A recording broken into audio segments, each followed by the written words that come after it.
तो इस मूवी की शुरुआत में हम एलन और रे को देखते हैं जो आर्टिक में एक डॉक्यूमेंट्री शूट करने के लिए आए थे। आर्टिक पर जाने के लिए इन्हें शिप पे सफर करना था। एयरपोर्ट पर कैब ना मिलने की वजह से ये लोग पोर्ट तक पहुंचने पे देर कर देते हैं, लेकिन किस्मत अच्छी थी कि अभी भी वो शिप इन दोनों का ही इंतजार कर रही थी। एयरपोर्ट पर इनका सामान भी खो चुका था, जिनमें इनके कैमरास वगैरह थे। अब फिल्म में कैसे शूट करते, ये लोग यहाँ का एक लोकल आदमी हायर कर लेते हैं फिल्म शूट करने के लिए, जिसका नाम है शॉन। फाइनली ये लोग अब अपनी शिप में चढ़ जाते हैं और इन लोगों का सफर भी शुरू हो जाता है। इस शिप के इन लोगों के साथ बहुत से और टूरिस्ट भी सफर कर रहे थे। सभी बहुत ज्यादा खुश और एक्साइटेड थे। रे और एलन अपनी डॉक्यूमेंट्री बनाना शुरू कर देते हैं, जिसका शुरू शॉन रिकॉर्ड करता है, लेकिन उसके काम से ये दोनों ज्यादा खुश नहीं। पर मजबूरी है, इनको इस टाइम कोई दूसरा कैमरामैन भी नहीं मिल सकता। शॉन का रवैया भी काफी अजीब था। शॉन के पास हमेशा एक बॉक्स होता था जिसके अंदर पुराने स्टाइल के रेडियो की तरह की कोई डिवाइस थी। वो इसे कभी भी अपने से दूर नहीं रखता था, लेकिन फिर नाश्ता करने के बाद वो गलती से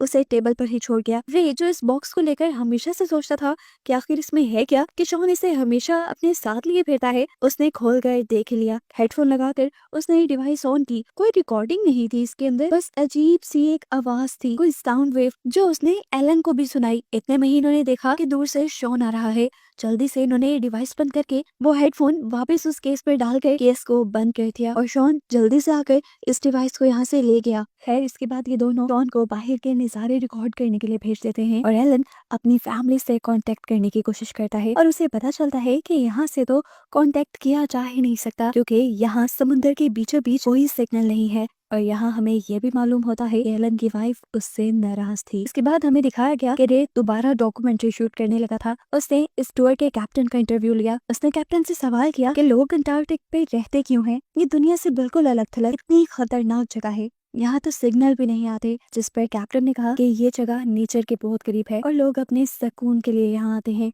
इंटरव्यू को पैकअप करते ही रे ने यहाँ देखा कि दूर एक बर्ड की आंख से खून निकल रहा था। ये बहुत ही अजीब बात थी। रे शॉन को भी ये बर्ड दिखाना चाहता था, लेकिन उससे पहले ही वो बर्ड वहाँ से उड़ गया। खैर कंफ्यूज रे अब बोट के अंदर चला गया, जहाँ पर एलन दो साइंटिस्ट से बात कर रहा था। ये साइंटिस्ट रिसर्च कर रहे थे कि कैसे सोनिक वेव्स कुछ ही देर में पूरी दुनिया को तबाह कर सकती हैं। एलन काफी गौर से इनकी बातें सुन रहा था। रे के आने के बाद साइंटिस्ट यहाँ से चले जाते हैं। रे और एलन आपस में बातें करना शुरू कर देते हैं, जहाँ एलन बहुत ज्यादा परेशान था अपनी फैमिली की वजह से। रे ने उसे हौसला दिया। अभी वो इससे पहले कि एलन को बाहर होने वाले उस बर्ड वाले वाकये के बारे में बताता, इन्हें बाहर अजीब सा शोर सुनाई दिया। ये लोग जब बाहर गए तो वहाँ पर बहुत ही अजीब नजारा देखने को मिला। एक सील अपने ही बच्चे को काट के खा रही थी और ऐसा खतरनाक नजारा जिंदगी में पहली मर्तबा देखने को मिला था। कैप्टन भी कहते हैं कि वो इतने सालों से यहाँ हैं, लेकिन आज से पहले उन्होंने ऐसा नजारा कभी नहीं देखा। वो डर चुके थे। सभी ट्रैवलर्स को वो अंदर की तरफ लेके जाने लगे, जबकि शॉन इस सब को रिकॉर्ड करने लगा। एलन और रे भी इसे डॉक्यूमेंट्री का पार्ट समझते हुए थोड़ी सी इस पर बात करते हैं और फिर अपने बाकी साथियों के पास चले जाते हैं, जहाँ पर कैप्टन फिश ग्रिल कर रहे थे इन सब के लिए। रे का तो दिल नहीं चाहा, इसलिए रे और शॉन ने उसे नहीं खाया, लेकिन एलन ने उस फिश को खा लिया और खाने के बाद से ही उसकी तबीयत खराब होने लगी। एलन को वॉमिटिंग होने लगी और वो अंदर की तरफ चला गया। शॉन और रे अभी भी डॉक्यूमेंट्री का काम कर रहे थे। तभी अचानक शॉन ने नोटिस किया कि हवा में परिंदों की उड़ने की आवाज कुछ ज्यादा हो गई है। उसे सर उठाकर देखा तो परिंदे पैटर्न में नहीं उड़ रहे थे और उनकी फड़फड़ाने की आवाज बहुत ज्यादा थी। अचानक से वो परिंदे गायब होने लगे। इससे पहले कि वो ये सबको नोटिस कर पाता, पीछे मुड़कर उसने देखा कि यहाँ के सभी लोग गायब हो गए हैं। अजीबोगरीब तरीके से यहाँ कोई इंसान नहीं रहा था। हैरान होकर उसने रे को देखा। शॉन ने ये सब कुछ रिकॉर्ड किया था। उसने अपनी रिकॉर्डिंग में देखा तो सच में लोग गायब हुए थे और वो कंफ्यूज हो गया कि आखिर ये सब हुआ कैसे। रे को लगा कि कोई उन पर प्रैंक कर रहा है। उसने अंदर जाकर ये बात एलन को बताई और ये सब मिलकर पूरी शिप पे लोगों को ढूंढने लगे, लेकिन इन्हें कोई नहीं मिला। और तब जाकर इन्हें एहसास हुआ कि यहाँ पर सच में कुछ बहुत गलत हो चुका है। अब ये लोग शॉन से पूछते हैं, तुम तो सब रिकॉर्ड कर रहे थे, तुम्हें पता चला कि ये सब क्या हो रहा है? लेकिन शॉन ने भी बताया कि उसे खुद समझ नहीं आई यहाँ पे क्या हो गया है। इन्होंने अब अपने सेल फोन ढूंढे ताकि किसी को मदद के लिए बुलाए, लेकिन यहाँ सिग्नल्स भी नहीं थे। एलन की तबीयत और भी ज्यादा बिगड़ने लगी थी, उसके मुंह से भी अब खून आ रहा था।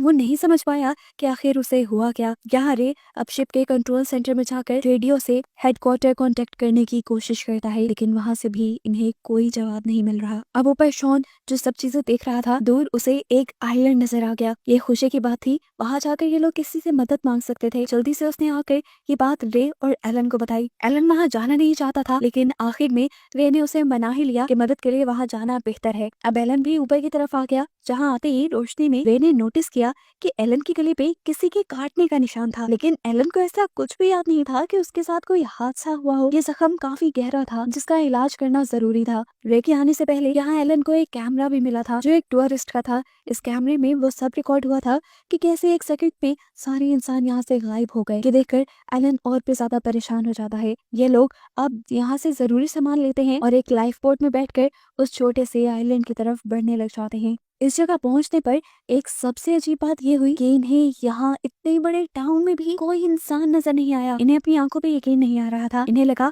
शायद सर्दी की वजह से लोग अंदर की तरफ होंगे। इन्होंने टाउन को छान मारने का फैसला किया और आगे बढ़े ये लोग, लेकिन हर होटल, हर मॉल, हर घर खाली था। कहीं पे भी कोई नहीं था। ये जगह कौन सी थी इन्हें तो ये भी पता नहीं था, लेकिन यहाँ की लिखी हुई चीजों से इन्हें लगा कि ये रशिया है। शॉन अब इन दोनों से कहता है कि हम तीनों किसी भी हाल में एक दूसरे से दूर नहीं होंगे, क्योंकि हालात मुझे बिगड़ते फील हो रहे हैं। ये लोग अब छानबीन करने के लिए जिस मॉल के अंदर आए थे, वहाँ के इंडोर गेमिंग सेंटर से इन्हें अजीब आवाजें आई। वहाँ जाकर उन्होंने देखा कि एक हिरन जख्मी पड़ा था और तड़प रहा था। उसके जिस्म पे बिल्कुल वैसे ही जख्म के निशान थे जैसे जख्म के निशान एलन के जिस्म पे थे। हैरान होकर ये लोग बाहर आ गए। एक होटल के अंदर आकर रे ने टेबल पे रखा सूप देखा।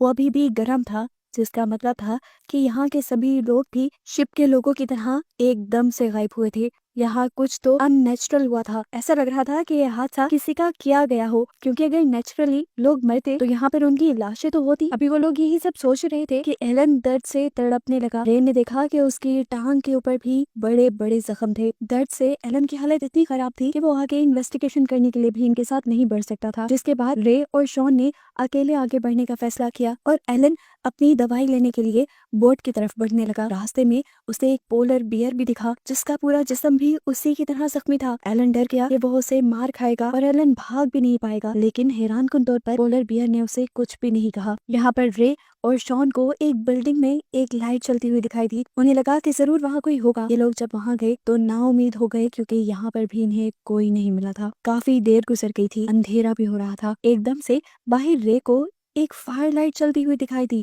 ये देखकर फौरन उसे एलन का ख्याल आया। वो बाहर गया तो एलन जमीन पर बैठा था, लेकिन ये फायर एलन ने नहीं किया था। वो एलन को लेकर घर के अंदर आ गया और खुद अपने खाने पीने का कुछ इंतजाम करने को सोचने लगा। एलन के पास अभी भी वो कैमरा था जो उसने अपने साथ एक ट्रैवलर का अपनी बोट से उठाया था। इस कैमरा की फुटेजेस में वो ये साफ देखता है कि जब सारे लोग गायब हुए थे तब शॉन नहीं गायब हुआ और शॉन उन सब की वीडियो रिकॉर्ड कर रहा था। यानी जरूर उसे कुछ पता और उसने जरूर इन सब से वो सच्चाई छुपाई है। एलन फौरन की बात रे को बताना चाहता था, लेकिन रे इस टाइम अकेले नहीं बल्कि शॉन के साथ उसके पास आया। उन्होंने फैसला किया कि ये लोग जल्दी इस इलाके से निकल जाएंगे। इनके पास एक लाइफ बोट तो थी ही, लेकिन अब उसमें मसला था कि फ्यूल कम था। रे ने फैसला किया कि वो फ्यूल इकट्ठा करेगा बाहर मौजूद मोटर कार्स में से, जबकि एलन के पास यहाँ शॉन रुक गया। शॉन समझ गया था कि एलन कुछ बताना चाह रहा है रे को, इसलिए उसने एलन के कान के ऊपर वही हेडफोन्स लगा दिए और उसे वही साउंड वेव सुनाने लगा जो कुछ देर पहले वो खुद भी सुन रहा था। इतने खतरनाक माहौल में भी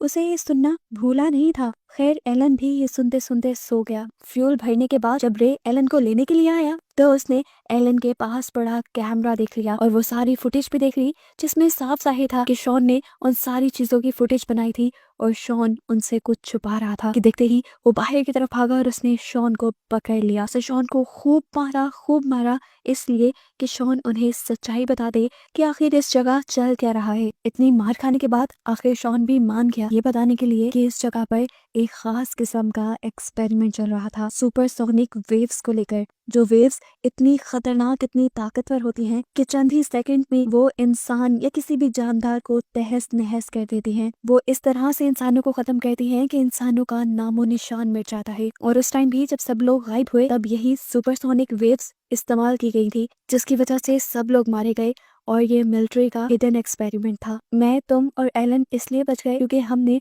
वो साउंड वेव सुन रखा था जो साइंटिस्ट ने हमें दिया था, और इससे हमारे दिमागों पर उस सोनिक वेव का असर नहीं हुआ। मैं जानता था कि तुम दोनों ने भी वो साउंड वेव सुन ली है, इसीलिए तो तुम लोग आज मेरे सामने जिंदा हो। मैं तुम्हारे लिए ही फुटेज रिकॉर्ड करने यहाँ नहीं आया था, बल्कि मुझे आर्मी वालों ने ही यहाँ भेजा था। और अब जबकि तुम ये सारी बातें सच जान चुके हो, तो अब तुम दोनों के साथ साथ मुझे भी मार दिया जाएगा, क्योंकि मुझे ये सब सीक्रेट रखना था और मैं रख नहीं पाया। ये सब बातें सुनकर रे शॉक में था। उसने पूछा, फिर एलन के जिस्म पे जख्म कैसे है? तब उसने बताया कि ये सुपरसोनिक वेव्स की वजह से ही है। उसने असल में कैप्टन की दी हुई फिश खा ली थी जो पहले ही उन वेव्स से इन्फेक्टेड थी, इसीलिए वो थोड़ा बीमार हो गया लेकिन मरा नहीं। इसके बाद दोबारा शॉन बताता है कि मुझे मिलिट्री वालों ने एक सैटेलाइट फोन दिया था जिससे मैं उनसे राब्ता कर सकूं और वो मुझे यहाँ से रेस्क्यू कर लें, लेकिन अब मैं उनसे भी राब्ता नहीं कर पा रहा, जिसका साफ मतलब है कि अब किसी भी लम्हे हम तीनों भी मारे जाएंगे। रे ये सारा सच जब एलन को बताने के लिए आया तो उसने देखा कि एलन पहले से ही मरने की हालत में है।